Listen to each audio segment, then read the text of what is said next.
Today I am sharing 10 plants that absolutely thrive in the winter in Zone 8.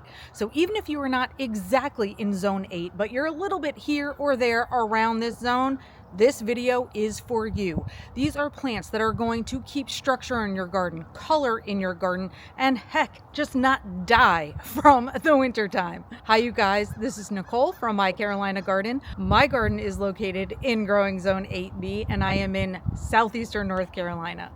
Most people think that the garden goes quiet when winter comes, but that is the furthest thing from the truth here in coastal North Carolina. So the best part of today's video is that I'm going to show you these 10 plants because I have them here in my garden.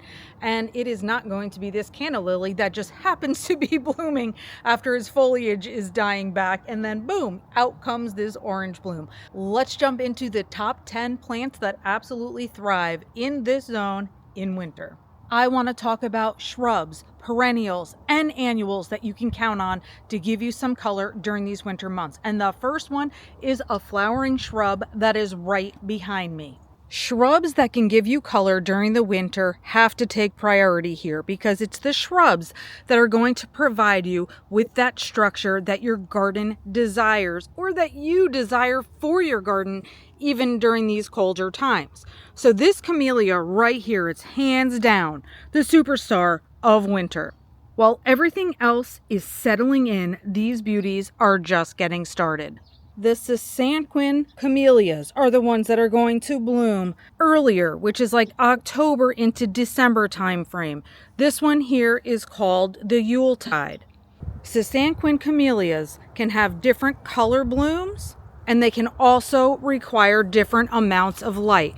Now this one here happens to be a little bit beyond its prime, but oh my gosh, this baby is such a stunner. You can also get Camellia japonicas, and those are going to be blooming more December into March time frame. These guys are evergreens. They're going to give you structure year round. They're going to give you plentiful, large blooms during the dreary season. They are great as statement shrubs. They could be great as accents along a fence line. And boy, oh boy, the pollinators go after these guys like crazy as other flowers are dying back during the colder season and the bees are still looking for somewhere to go. Another evergreen shrub for you that brings out red color in the winter is the Nandina Firepower. Oh my goodness. Talk about gorgeous winter interest on this plant because we turn from just strictly green foliage to now we get tints of red all over, and this color is just going to get even more intense as the winter goes on. Plus we get these gorgeous red berries on here. This one here beside my front porch gets even a little bit more light and you can see the foliage turning even more beautiful shades of red. So the Nandina Firepower obviously turns bright red in the colder weather. It is low maintenance. It is drought tolerant. It is compact, yet can propagate some babies off to the side, which you can separate and move them into other areas of your yard if you would like. They are great for borders. There is no fuss, no muss with these plants at all. And again, the berries are just an extra little fun addition. Number 3 is the weeping yaupon holly. Oh my goodness, does this draping evergreen really start to shine. Fall is when the berries come out as orange, and then as it gets colder, the berries turn to a gorgeous red. So we are talking about graceful arches. We are talking about these gorgeous berries. They are not only beautiful for us, but the birds also love these berries. So having these pieces in your garden, which are evergreen and again add structure, you cannot beat these at all. And if you happen to live along the coast and you get subject to hurricanes, I want to tell you how hardy this evergreen is as well. We had a hurricane that twisted this shrub around completely. I thought it was a goner. I actually cut the stalk of this right down to the bottom. I thought we were gonna have to pull it out of the ground completely, and guess what? All of this just came right back out and flourished incredibly. So it is extremely hardy, and it does thrive in sandy coastal soil if anyone lives along the coast like I do. If your garden is feeling a little flat, my number 4 recommendation is the golden sword yucca. This yucca adds instant drama. Look at the spiky leaves, oh my goodness. And this yellow and green foliage stays this way, adding even some red tints to the leaves as the cold really sets in. This golden sword yucca opposite my pool right there, that is the parent plant that I have in my yard. It propagates little pups. You just get to separate those and put them in different parts of your yard. So I now have golden sword yuccas in many places, and I also give even more away to friends. This shrub is also evergreen. It's got gorgeous architectural shape. It handles drought, wind, salt. Perfect for the coast once again. Slow but consistent growth. And again, fabulous propagation. You may be seeing a lot of the rest of your garden dying back, but that golden sword yucca stands out like crazy. What a showstopper. Number 5 is Dusty Miller. Now, Dusty Miller you might see start coming out in the very early spring because why? It likes the cold weather. So I actually planted this Dusty Miller as small little tiny, almost like annual sized plants in March of this year. And just a handful of months later, it's big, it's bushy, it's stunning. It thrives in the frost. Its silver foliage brightens even dull flower beds.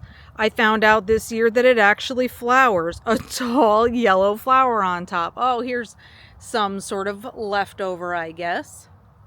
And the color here gives you great contrast against other colorful plants like pansies, violas, kale. Hey, here's the Dianthus. You can use this baby in containers or in the ground. Would you like a winter blooming tough guy? If so, my number 6 is the Dianthus. There are many different varieties of Dianthus, obviously different color blooms as we see a mix of them right here. And I would have even more blooms happening on this plant here if I did a better job keeping it deadheaded. But you see I have new buds still coming up. Now this Dianthus over in my rock garden is one that I brag about all the time. Not because I've done anything awesome, but because it's awesome. These blooms are so absolutely saturated in color, and in the very, very early spring when it's cold, and now in the fall when it's also cold and you're really looking for colorful things in your garden, this Dianthus just does not disappoint. The leaves stay evergreen. Many varieties bloom fall, winter, and spring. It's great for borders or for clumping in this case, and it really does like sun. I have a video dedicated to the glory of the Dianthus, so you might want to check it out if you think you could be interested. Ornamental cabbage and kale. Frost actually makes these guys even prettier as it helps to intensify the color on them.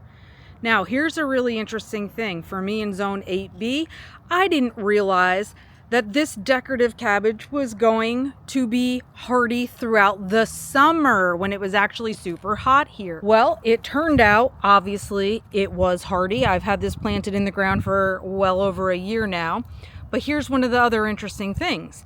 If you find it's getting tall and maybe losing its petals from underneath, you can actually clip the stalk right here and replant this little head into the ground and it will root.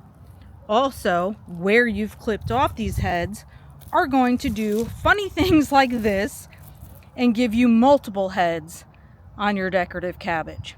Because the foliage is so thick and sturdy, it could make a great centerpiece for a pot.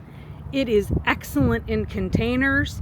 They thrive all winter long, and obviously, as I said, mine are in the ground and thriving all winter. And all summer long. Number 8 is Snapdragons.